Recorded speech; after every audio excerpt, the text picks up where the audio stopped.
Աղջանացների լրատվական կայք Արաքսա Սմոքյան պարակարակացյան մի քանի հարց ունեմ հնչեցնելու, նախ ասացիք, որ այսօրվա ինք քայլերը պատրաստում է յանքի կոչել մեկ գումարման ազգային ժողովի ընթացքում, այսինքն 5 տարվա ընթացքում, ինձ հետաքրքրում է, թե արդյոք նախ առաջ այդ քայլերը եւ քայլերից բողոքությունները ներառվելու է ձեր կողմից նախապատրաստվող ռազմավարական հաստատում, ինչ եք առաջարկում կենսաթշակավորներին բացի կենսաթշակի բարձրացումից, որովհետև տեսեք դուք հենց նոր ասացիք, որ նաև 300,000 աշխատատեղերի ստեղծումը պատրաստվում է մոտավորապես 5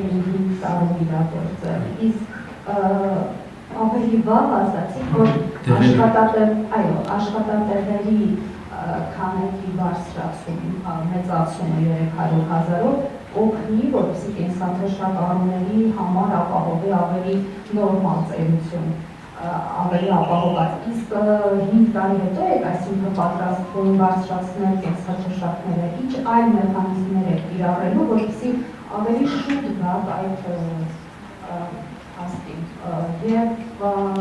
հաջորդից նաև էլի աշխատատեղերի հետ կապված գիտենք, որ չնայած պետության ղեկավարները ասում են, որ բավարար աշխատատեղ կա եւ ընդհանրապես չկան աշխատողներ, չգիտես ինչու, բայց մեր մարզային հարցումները ցույց են տալիս, որ մեծ մասը տղամարդկանց հիմնադիր աշխատելու եւ օպտիմալ հարց է առաջանում, թե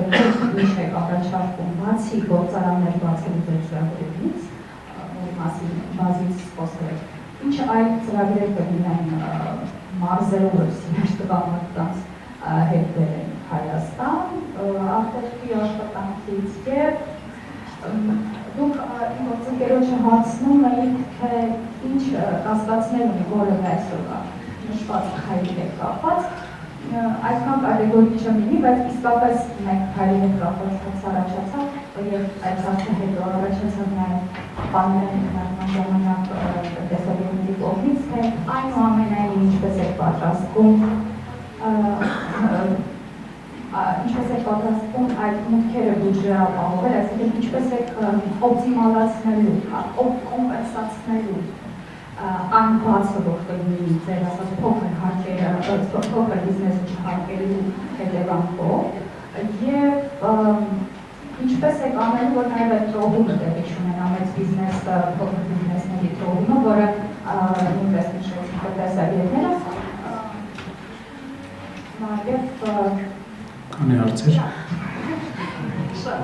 Լավ, ավարտում եմ։ Հարգելի գործընկերներ, ցույց տանք մյուս գոլեգաներին ինչպես հարց հնչեցնել, եկեք սահմանափակենք։ Մեկ-երկու հարց որևէ ասեմ։ Սկսենք վերջից, կուշեք մի հատ էլ վերջից։ Այո, կենսաթշակների այդ 5 տարվա 5 տարվա ամենակարևոր հարցը, 5 տարվա։ Ամեն տարի, ինչպես Վահեի ես նշեցի, միտքս էլ մի քիչ կտրվեց ընթացքում, ինչպես տեղեկացրեցի 60,000 մարդ ամեն տարի ունենալու է նոր գործի տեղ, այսինքն ստեղծվելու է նոր գործի տեղ։ Դա բերելու է 5 տարի հետո չի լինելու, 5 տարվա ընթացքում է լինելու առաջի հարցի պատասխանը։ Երկրորդը ինչ այլ առաջարկներ կլինեն կենսաթշակավորներին։ Տեղերի հետ կապված մենք տեսնում ենք, որ համարյա 1/4 թոշակների գնացել է դեղերի։ Մենք ողջունում ենք ապահովագրությունը, ողջունում ենք բժշկական ապահովագրությունը, ուղղակի տեսնում ենք, որ այն հապճեպարվեց ընտրություններից առաջ, որպեսզի ցույց տա հասարակությանը, բայց Աստված տա, թող այդպես էլ լինի։ Թող քայլերը անդիմության մեր ներկայությամբ մեր լինելով իրենք այդ լավ քայլը արեցին, որը չէին անում 8 տարի։ Այ արդեն իսկ դեռ հնարավորություն չստացած երբ հասարակության կողմից երկրի իշխանությունը փոխելու մանդատ չստանալով մենք արդեն իսկ մղել ենք իշխանությանը, այսօրվա դեռ իշխանությանը այդպիսի կարևոր քայլ անել։ Լավ քայլ է, բայց պետք է արդյունավետությունը տեսնենք, որտեղ ապճեպություն շատ ենք նկատել։ Այսքանը շնորհակալ։ պատրաստվում ենք ռազմավարական։ Կա, այո, կա 5 քայլեր նաև ունի բացվածք։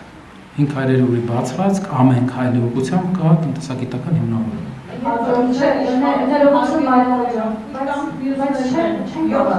բոլոր կոմպոնենտները չեն բոլորի։ Ես խնդրում եմ ուղղակի, որպեսզի հստակեցնենք մի քանի կետով, թե ինչպես է այդ փոքր բիզնեսի հարկերը վերացնելու դեպքում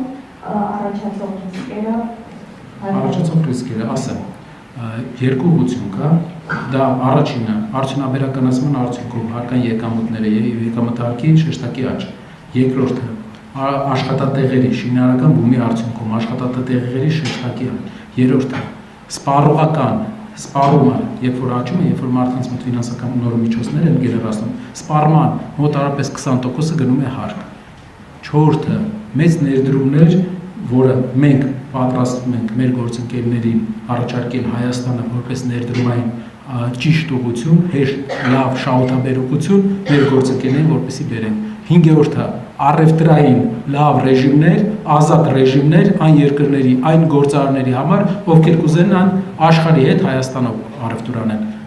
ովքեր տարածաշրջանում կուզենան առևտրային իրենց հիմնական բազան Հայաստան անեն, կունենան լավ հնարավորություն, դա այսօր պարոն Կարայանը նշեց, որ 10 տարի առաջ սրանից մոտավորապես 7-8 տարի առաջ իմ մասնակցությամբ եւ պարոն Կարայանի, երբ նա նախարար էր այն ժամանակ էլի էկոնոմիկայի, մենք մի ծրագիր մշակեցինք, որով մի տարվա ընթացքում երկրից արտանումը աճեց, Հայաստանից արտանումը աճեց $100 միլիոն։ Այդպիսի ծրագրերով մենք տեսնում ենք, որ մեր երկրում բավականաչափ մեծ հարկային եկամուտներ են գալու։ Շնորհակալ եմ։ Հաջորդը իշխանություն, ABC եւ Մյուզեյը։ Պարոն Կարապետյան, ձեր ռազմավարական ծրագրում գյուղական բնակավայրերի զարգացման կոնկրետ կետ կա, դուք մտածում եք ինչպես զարգացնել գյուղական բնակավայրերը, որպեսզի երիտասարդները չհեռանան գյուղերից։ Գիտեք, որքան զգայուն է հայ հասարակությունը, երբ օրինակ ադրբեջանական բենզին եկավ Հայաստան, իշխանական պատգամավորներից Հայաստան, Հայաստանի իշխանությունները ասում են, որպեսզի զարգանա Հայաստանի տնտեսությունը, մենք պետք է ապաշրջափակենք եւ հարաբերություն անենք մեր հարաբերական գործընկերների հետ եւ երկար թշնամիներ լինել չենք կարող։ Դուք այս թեզը կիսում եք թե ոչ եւ եթե գաք իշխանության, ասեք օրինակ, երբ ասում ենք ադրբեջանական բենզին են Հայաստանում վաճառում, մեր իշխանականներն էլ ասում են դուք ձեր ամբողջ կյանքը ադրբեջանական հագուստ եք հագել, որ ճանապարհները ապաշրջափակվեն, հաստատ նախկին օլիգարխներն են օգտվելու դրանից, բիզնեսներն են իրենց աճելու եւ զարգանալու։ Դուք այս մոտեցման հետ ինչ կարծիք ունեք, ինչպես եք կարծում, պետք է դադարի այդ ադրբեջանական բենզինի հոսքը Հայաստան, պետք է թուրքական ապրանքները դուրս գան Հայաստանից տնտեսական առումով ինչպես եք դա պատկերացնում, եւ ձեր քաղաքական այդուհանդերձ չեմ կարող քաղաքական չտա, քաղաքական ուժի մեջ նախկին իշխանության ներկայացուցիչներից կամ օրինակ Հայաստան դաշինքից լինելու են պատգամավորներ կամ շուտներ խոսակցություններ, որ օրինակ ձեր տնքահայրը Արման Վարդանյանը լինելու է ձեր ցուցակում, որքան հիշում եմ վերջերս դատավարությունը վարույթ է նախաձեռնել եւ նա ասում է ապօրինի ծախսումներով ու տնտեսական օրենքով, ձեզ համար սկզբունքային է, որ որևէ առողջություն չունենաք նախկինների հետ։ Շնորհակալ եմ շատ։ Առաջինը գյուղերի հետ կապված ասեմ։ Գյուղերի հետ կապված մեր այցելությունների գյուղեր ցույց են տվել, ինչպես այսօր նշեցի, որ անգամ երբ որ բերքը լավ է լինում, գյուղացիները վաճառքի խնդիր են ունենում, շահույթը էլի կորցնում են գների անկման պարագայում։ Մթերմանկանը լուծում է այդ հարցը։ Գյուղեր այցելությունը ցույց տվեց, որ գյուղացիները ունեն վարկային մեծ բեռեր, ինչպես դուք հարցը տվեցիք, վարկերի հետ կապված, վարկային մեծ բեռեր ունեն, քանի որ սեզոնի սկզբում ֆինանսավորվում են, որպեսզի պարտանյութ գնեն, դիզվառելիք գնեն, վերջում խնդիր են ունենում արդեն, քանի որ այդ սեզոն կարող է խնդիր ունենան բերքի հետ կապված, իսկ երբ որ բերքը լավ է, գնի հետ կապված։ Մթերմանկանը սա էլ է լուծում։ Ֆինանսավորվելու կարիք, մեծ վարկեր վերցնելու կարիք այս դեպքում չի լինում։ Մթերմանկանը պայմանավորվում է, պարտանյութը տալիս է, հնարավոր է նաև սերմը տրամադրի եւ տեղը ստանա ապրանքը, տեղը ստանա մթերքը։ Սա շեշտակի ես հավատացած եմ բոլոր մասնագետների հետ աշխատելով շեշտակի փոխելու է մեր գյուղերում իրավիճակը։ Գյուղացին պետք է մտածի մենակ որակյալ բերք ստանալու մասին։ Վաճառքը ձեր մտածելունը չէ։ Վաճառքը պետությունը պետք է լուծի այն հարցը, որ դուք տանեք մթերման կայանը պետական չի լինելու։ Մթերման կայանը կլինի մասնավոր, բայց պետության վերահսկման տակ, որի արդյունքում դուք կունենաք կայուն գներ։ Եթե այս մթերման կայանի գինը ձեզ դուր չեկավ, կգնաք ուրիշ մթերման կայանը։ Եվ դրանով դուք կունենաք հնարավորություն, օրինակ նույն Օձունի օրինակով, երբ իրենք եգիպտացորեն էին ստացել Հայաստանում շատ մեծ քանակի, բայց չգիտեին ինչ անեին, դուք կունենաք հնարավորություն առանց մտածել վաճառք անել։ Մյուս հարցը ադրբեջանական, թուրքականին անդրադառնամ, թուրքական հագուստը Հայաստանի շուկայում այո ուժեղ է։ Մենք պետք է այլընտրանք առաջարկենք։ Մենք չպետք է, քանի որ տարիների ընթացքում արդեն կա ձևավորված տնտեսական միավորներ, ովքեր ապրում են այդ գծի վրա, այսինքն Թուրքիայից հագուստ են բերում, վաճառում են։ Մենք քաղաքացիական պայմանագիր կուսակցության նման ռեակցիոն մոտեցման կողմնակից չենք, որ մարդկանց բիզնեսին հարվածացնենք։ Պետք է այլընտրանք առաջարկվի։ Տեքստիլ, Հայաստանը ունենա տեքստիլ արդյունաբերություն։ Այսինքն մենք ունենք ռեգիոններ, որը պատմականորեն Գյումրին եղել է տեքստիլ արդյունաբերության Հայաստանի կենտրոնը։ Բոլորը գիտեն, որ կտորի արտադրության կենտրոնը։ Նաև այլ երկրներ առաջարկել։ Եթե անգամ Հայաստանը չկարողանա, մենք ունենք այլ գործընկեր երկրներ, ում հետ կարող ենք անել։ Այսինքն պետք է այլընտրանք առաջարկենք մեր գործարարներին, նոր փակենք։ Իսկ ադրբեջանականի դեպքում մենք ունենք հարց։ Մենք խնդիրներ ունենք իրար հետ դեռ։ Պետք է լուծենք, խաղաղությունը բոլորիս ցանկությունն է ու բոլորս գնալու ենք դրան։ Բայց երբ դու սկսելու ես փող ուղարկել Ադրբեջան, դրա դիմաց չստանալով ոչինչ, դա բերելու է եւս մի միակողմանի պայմանավորվածության։ Մեր պահանջը եւ մեր ցանկությունը ո՞րն է այս ամբողջ process-ի։ Միակողմանիությունն է մեր դժգոհությունը։ Ինչ անում ենք ադրբեջանցիների հետ, մենք ենք զիջում։ Պահանջը բարձր դնում են, մի քիչ իջացնում ենք, ուրախանում ենք, բայց զիջում ենք վերջում։ Սա նավթը ադրբեջանական, բենզինը, դիզելը կարա մտնի Հայաստան այն պարագայում, եթե իրենք էլ գնեն մեր ապրանքը, բայց դրա համար պետք է մեր երկիրը ապրանք ունենա։ Ես հիշում եմ, որ Իրաքի Հանրապետությունը հայկական պատվիրակության այցելություններից մեկի ժամանակ, երբ գնացել են, իրենք երկու բան են, ծխախոտ ու բան են, ալկոհոլային ինչ-որ խմիչքների կոնյակ էին տարել եւ ման են գալի, թե ինչ տանեին, թե ինչ է Հայաստանը արտադրում։ Որտե բան չեն կարող մոլիբդենի հողը վերցնենք տանեինք։ Պղինձել չենք արտադրում։ Մի բան գոնե արտադրենք։ Այսօր պարոն Կարյանը ասեց, Փաշինյանի կառավարության ժամանակ 10% արդյունաբերությունը ընկել է։ 9% է մեր հնայի մեջ արդյունաբերությունը։ Գործ պետք է անենք, որ այսինքն իսկ արդյունաբերությունը ամենաշատ նոր աշխատատեղեր ստեղծող ոլորտն է։ Ամեն մի դոլարը, որ արդյունաբերությունում է, եւս 1-2 դոլար տալիս է ուրիշ ոլորտներին։ Սա է մեր տեսլականը,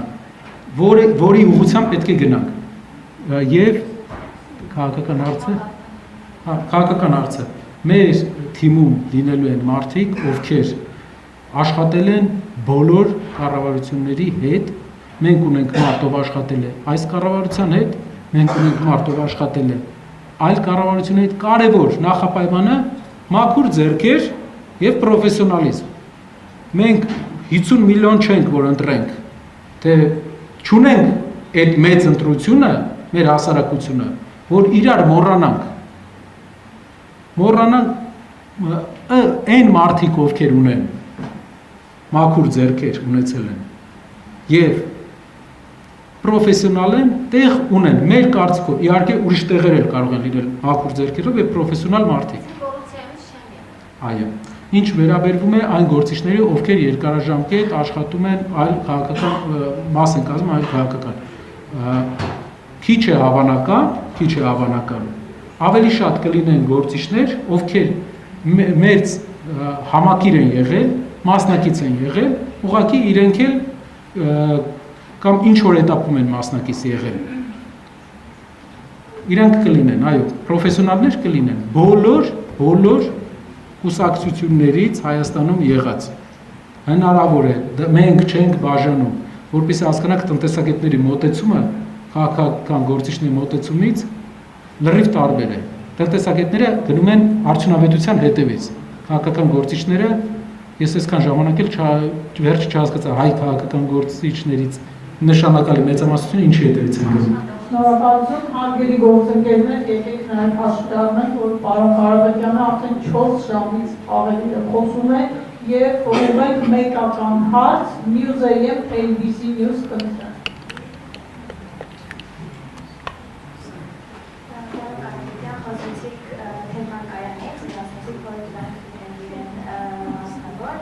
Բայց այնուամենայնիվ ինչպես է փորձելու կապել մենաշնորհումը, եթե լինի մենաշնորհում եւ եթե որևէ հաշվարկներ կատարել եք ամեն մարզի մոտավորապես քանի մետրոկայանի անհրաժեշտ։ Հրաշալի հարց էր ուղղակի, հրաշալի։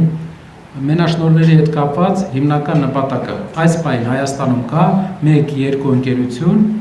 որոնք մեծ արտանումներ են անում։ Եվ մթերման կայանն է լուծումը մենաշնորհներից վերացման։ Այսինքն մենք պետք է մթերման կայանները մի ընկերությանը չտանք։ Մենք պետք է տարբեր ընկերությունների հետ աշխատենք, տարբեր սեփականատերերի հետ աշխատենք, որպեսզի մրցակցություն լինի իրենց մեջ։ Դա է լուծումը։ Երկրորդ հարցը